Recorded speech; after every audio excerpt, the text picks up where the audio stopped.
Simon a ja vás vítam u mojho ďalšieho videa a to je to ďalšie video, do ktorého ma každopádne Ilsek podplatil, takže nezabudnite mu dať like a odber za to, že ma to dovolec prinútil dať a dneska je to top 5 intier z československej YouTube scény. Tak ideme na to!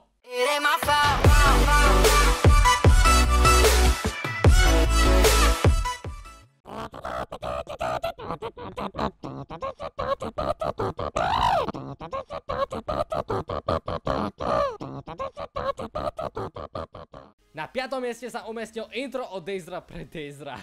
Nečakane. A tak ako ja musíte aj vy uznať, že toto intro je jednoducho to najlepšie. Každopádne toto intro neberte vážne. Nemali sme čo dať na 5. miesto, no tak sme tu dali aspoň toto. Ďakujeme Dejzre.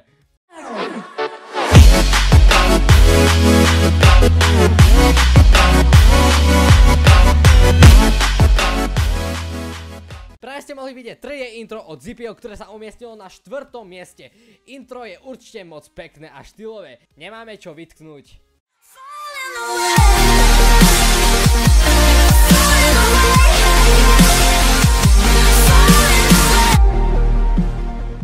Tak a máme tu tretie miesto, na ktorom sa umiestnil minulý víťaz Vorex. Intro je priam doslova bombastické, pekné farby, efekty, pozadie, lens flary, jak majú byť a samozrejme hudba. Fakt super práca.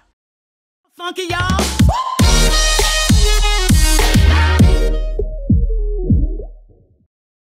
Ako aj minule, tak aj dnes sa v našej top 5 umiestnil jeden z najlepších motion designérov na tejto scéne, a to Tron aka Tchor. Teraz ste videli jeho najnovšiu prácu pre Oliho, asi sa budem opakovať, ale toto intro je moc a moc skvelé.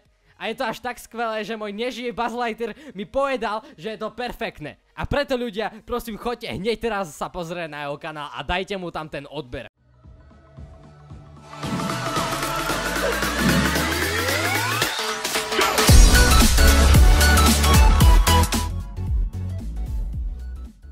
Tam taradá, tak a máme tu legendárne prvé miesto. Ste v napätí, lebo mne sa až ponožky vyzliekajú. V tomto dieli sa na prvé miesto dostal Simon aka Nomis s jeho introm pre Dejzra. Áno, a keďže tento scenár napísal Nomis, tak vás prosím o to, aby ste toto intro ohodnotili sami. Ďakujem! Tak a to by bolo z dnešného dielu úplne všetko, no a my sa na vás budeme tešiť ďalší mesiac u ďalšieho dielu s novými úžasnými intrami z tejto scény. No a to by bolo aj odo mňa všetko, dúfam, že sa vám video páči a subscribe na môj kanál, lebo bol som podplatený, ešte raz to opakujem. Môj kanál máte v popise, ja stade idem, dobre, čauko.